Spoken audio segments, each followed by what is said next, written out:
Assalamualaikum, halo guys. Di sini saya Kisah Sabila dan teman saya Yauda Lesti akan membahas proses pengambilan keputusan beserta contohnya.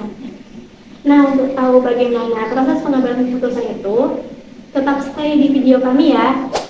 Proses pengambilan keputusan. Pengambilan keputusan merupakan suatu proses yang digunakan untuk memilih suatu tindakan sebagai cara pemecahan masalah menurut Stoner 1990. Secara umum, para pakar sepakat bahwa pengambilan keputusan meliputi langkah-langkah antara lain: 1. Identifikasi tujuan, menentukan tujuan dan sasaran khusus dan mengukur hasilnya. Organisasi memerlukan tujuan dan sasaran dalam setiap bidang di mana hasil karya mempengaruhi efektivitas organisasi. Yang kedua, membaca kriteria, mengidentifikasi persoalan, buat satu set matrik perbandingan berpasangan. Setiap elemen di atas level digunakan untuk membandingkan unsur-unsur di level yang berada di bawahnya. Yang ketiga, membuat prioritas kriteria. Susun hierarki keputusan dengan menetapkan tujuan keputusan, lalu tujuan dari tujuan perspektif, tingkat menengah melalui kriteria, lalu tingkat terendah yang berupa seperangkat alternatif. Yang keempat, membuat alternatif. Setelah masalah dirincikan dengan tepat dan tersusun baik, maka perlu diperhatikan atau dipikirkan cara-cara untuk mengadakan perkiraan. Dibutuhkan adanya informasi yang cukup dan metode perkiraan yang baik. Perkiraan itu terdiri dari berbagai macam pengertian. A. Perkiraan dalam arti proyeksi. Perkiraan yang mengarah kepada kecenderungan dari data yang telah dikumpulkan dan tersusun secara kronologis. Yang B. Perkiraan dalam arti prediksi. Perkiraan yang dilakukan dengan menggunakan analisis sebab akibat. Yang C. Perkiraan dalam arti koneksi. Perkiraan yang didasarkan pada kekuatan intuisi atau perasaan. Intuisi di sini sifatnya subjektif. Sifatnya tergantung dari kemampuan seseorang untuk mengelola perasaan. Tujuan memilih alternatif adalah memecahkan persoalan supaya dapat mencapai tujuan dan sasaran yang telah ditetapkan sebelumnya. Yang kelima, melakukan uji alternatif. Tahap ini merupakan suatu proses untuk mempresentasikan model sistem yang akan dibangun berdasarkan pada asumsi yang telah ditetapkan.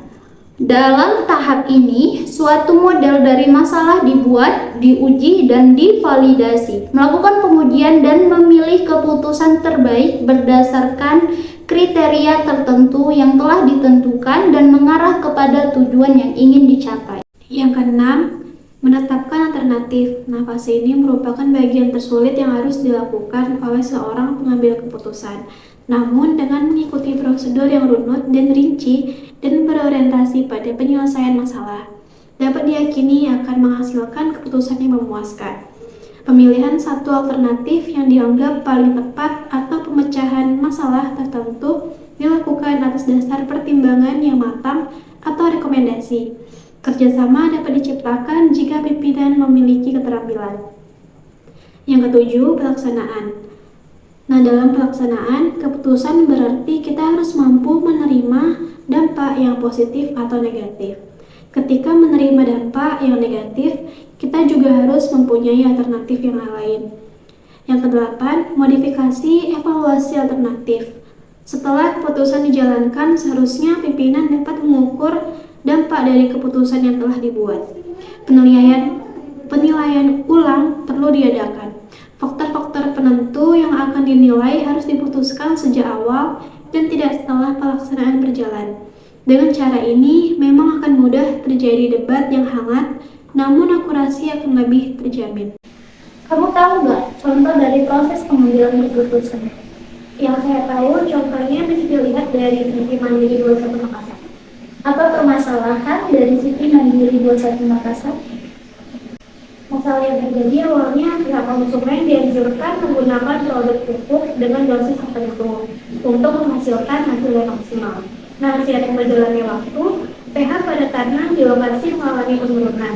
Akibatnya terlalu banyak penggunaan pupuk kimia. Nah, sehingga dengan penurunan pH pada tanah di lokasi dengan dosis tertentu yang dianjurkan, maka produk pupuk tersebut tidak bekerja lagi dengan maksimal. Bagaimana pihak Sipi Mandiri 21 Makassar lakukan? Nah, adapun proses yang digunakan dalam pengambilan keputusan, yaitu yang pertama ada identifikasi tujuan, yang kedua identifikasi alternatif, yang ketiga faktor yang tidak dapat diketahui sebelumnya, dan yang keempat dibutuhkan sarana untuk mengukur hasil yang dicapai. Nah, dari keempat proses tersebut ada pula pengertiannya yang sama dari identifikasi tujuan. Nah, tujuan tersebut harus disesuaikan dengan level referensi dengan kebutuhan, kejelasan, dan kemampuan memprediksi pengembalian keputusan mengenai pembenahan tanah pada lahan yang mengalami penurunan pH, dan bertujuan untuk mengembalikan kesuburan tanah melalui restorasi pasca penggunaan pupuk anorganik yang berlebihan.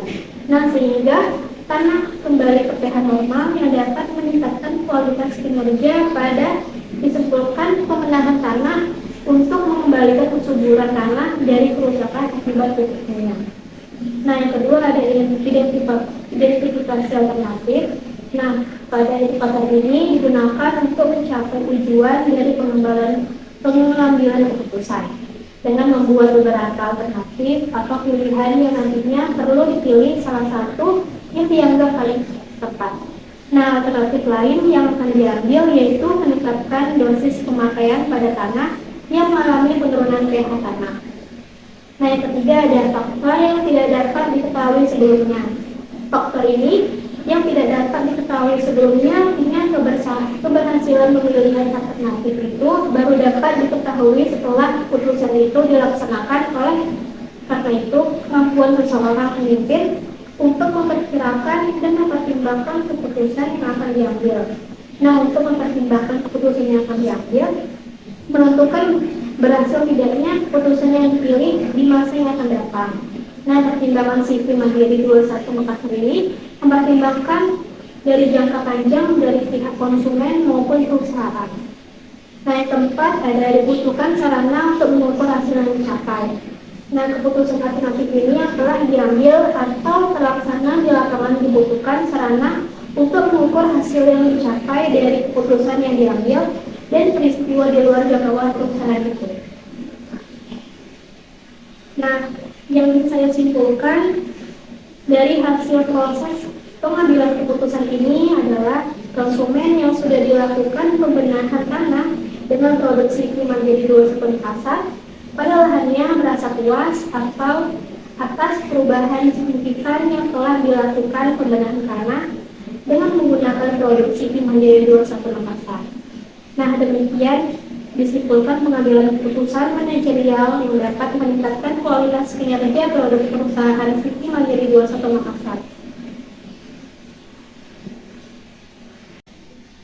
Sekian penjelasan dari kami. Terima kasih telah bersama video kami hingga akhir. See you next time.